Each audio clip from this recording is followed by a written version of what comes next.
les hadiths de Bukhari et les hadiths de Muslim, c'est tout. L'authentique de l'imam al-Bukhari et l'authentique de l'imam Muslim. Rien d'autre. Après, bon, enfin, le reste est à prendre. Il y a des savants du hadith qui ont... Bon, bien que pour eux, les savants sont tous des mécréants, des wahhabites, des kofars et tout ça, terroristes ou je sais pas quoi. Mais bon, voilà. Moi, je vous dis qu'il y a des facilités. Il faut juste se renseigner. Je sais que si vous êtes encore chez la Habash, vous aurez du mal à en sortir. Parce que comme moi, au début, j'ai eu du mal.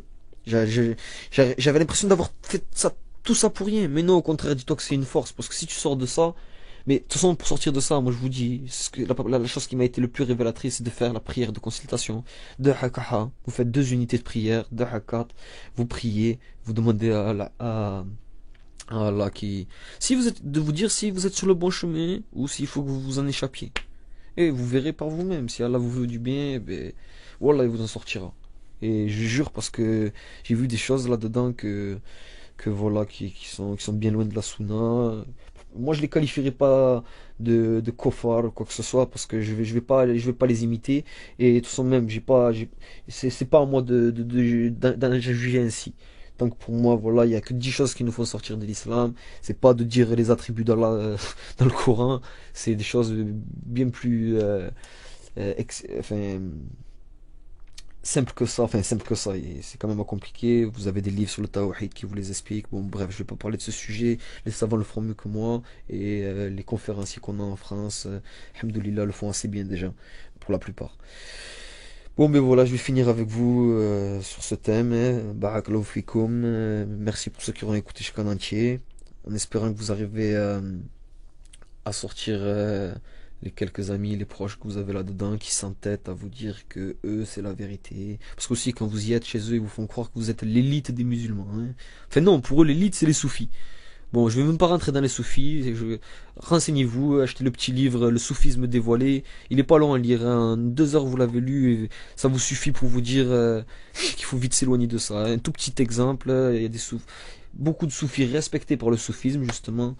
Euh, de shir, tout ça, se disent qu'ils ont atteint un tel degré qu'ils ont plus besoin de prier. Un tel degré, vous entendez, le prophète a prié toute sa vie, mais eux, ils sont plus mieux que le prophète, en fait, entre guillemets, c'est ce qu'ils te disent. Enfin bref. Et faut dire que moi, mon prof nous disait, vantait les soufis. Hein, il disait, ils craignent Allah, on sera jamais des soufis, ils ont délaissé les biens de ce monde. Bon, délaisser la dunya, c'est une chose, mais après, devenir un ermite et arrêter la prière parce qu'on a atteint un degré de je sais pas quoi, là, ça, c'en est une autre. Enfin bref. Donc voilà, je pense avoir été assez clair sur ce sujet, sur ce thème, Inch'Allah, et j'espère que que cette conférence sera bénéfique pour tout le monde. Donc, ben, je vous souhaite tous de armez-vous de patience. Si vous avez un frère, un ami qui est toujours de chez eux, exposez-leur. Je sais pas, cette conférence, eux l'écouteront de la même oreille que vous l'avez entendu. Enfin, cette conférence, excusez-moi le terme, mais ce témoignage sera écouté comme vous l'avez entendu et vous bien voulu l'entendre. Car même moi, dès le début, j'étais braqué. Mais, alhamdoulilah, grâce à des signes, des frères, de la lecture, des gens de science, enfin des gens de science, hein, des imams et tout ça, pas des savants. Je n'ai pas eu accès à la vie des savants, mis à part les fatwas et les livres qu'ils ont fait sur eux. Voilà, j'ai pu m'en sortir. Donc après, si moi je peux me mettre en relation avec vous, vous me donnez un MSN, vous m'envoyez un MSN, un email privé sur Dailymotion. Moi j'hésiterai pas, si vous voulez mettre en contact avec la personne en question, pour que je lui explique mon passage chez eux, qu'elle voie d'elle-même si elle est passée par la même structure, ben, Inch'Allah, je me montrerai disponible, suivant le temps que je pourrais y accorder, mais il n'y a pas de problème, en général je me débrouille. Et puis voilà, faut que mon passage chez eux serve à quelque chose, c'est ce que je me dis. Et alhamdoulilah, comme je vous ai dit, la sœur m'a dit qu'elle m'aurait jamais écouté si elle avait pas vu que j'avais mis les pieds dedans.